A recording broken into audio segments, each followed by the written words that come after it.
not here tonight, ladies and gents, if you're here tonight to defend what Israel's done, knowing full well what Israel has done, if you're defending the human suffering in Gaza, the amputation of little kids, if you're doing that in full knowledge, then you're not just here to defend the indefensible or justify the unjustifiable. I'm sorry, you're a sociopath. And I will say to you, throughout history, when people say it can't get worse in Gaza, I don't understand that, because we've seen it get worse over the last year. We've seen it get worse over the last few weeks. Yeah, but we've seen it get worse under Biden-Harris, right? So, I mean, their point is that you can't be double genocided, right? So, actually, you can, for example. The West Bank, for example, is somewhere that Donald Trump has his eye on.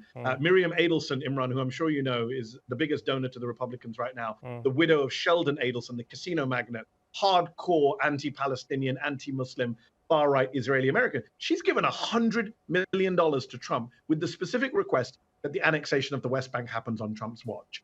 They are talking about wiping out Palestinians from the West Bank, not just from Gaza. So when people say what's worse than a genocide in Gaza, I would say a genocide in the West Bank. Policy. And we know the UK Parliament wanted to speak to Elon Musk about the role that Twitter or X played in the horrible race riots over the summer. Musk, here's a point for you, Andrew. Musk said, "How dare you? We're going to call you to the US Congress." And the very next day, Senator Mike Lee, a senior Republican senator from Utah, said, "I'm going to call British MPs to testify in front of me if they go after Musk." He's basically got the American government, or at least the Republican part of it, dancing to his tune. His COVID record. Do you want me to give you a great statistic? Well, a horrible statistic. More people have died from COVID on Joe Biden's watch than died on Donald Trump's watch. Did you know that? Bet you didn't know that. Number two, let me just say this. Donald Trump is younger than Joe Biden. I like Joe Biden, but I don't want my president to die in office. There's a very good chance, God forbid, Joe Biden could die in office. Donald Trump is a healthy man. He eats cheeseburgers, he drinks Coke, but you can't deny he has some serious energy with all those long speeches. So he's healthier than Joe Biden. And number three, give the man a chance. He's only running because Barack Obama made fun of him in 2011. So let him have a chance to be president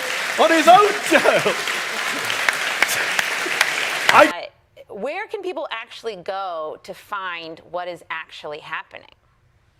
Well, obviously, Sunday, 8 p.m. live, MSNBC.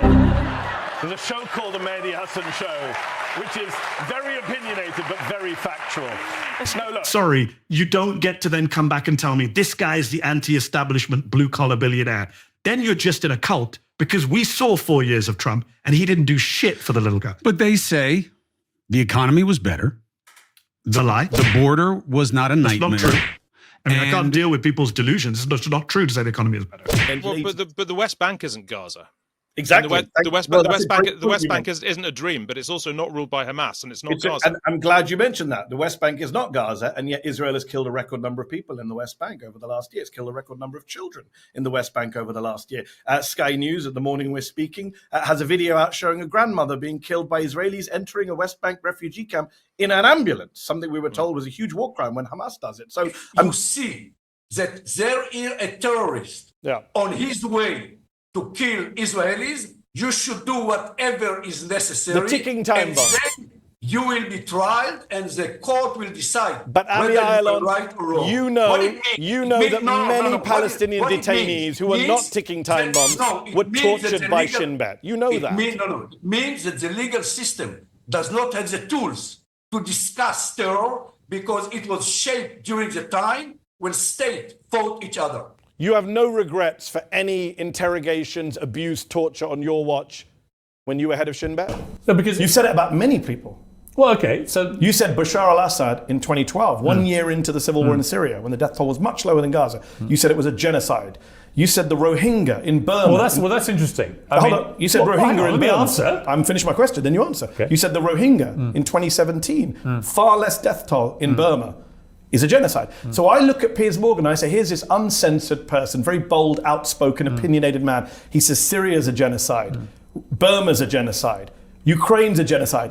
Israel? No, it's not a genocide. And now today, actually, I'm going to withdraw the charge of genocide of Ukraine. That's how much I don't want to accuse Israel of genocide. No, it's not. No, it's not. It that. feels like you're afraid.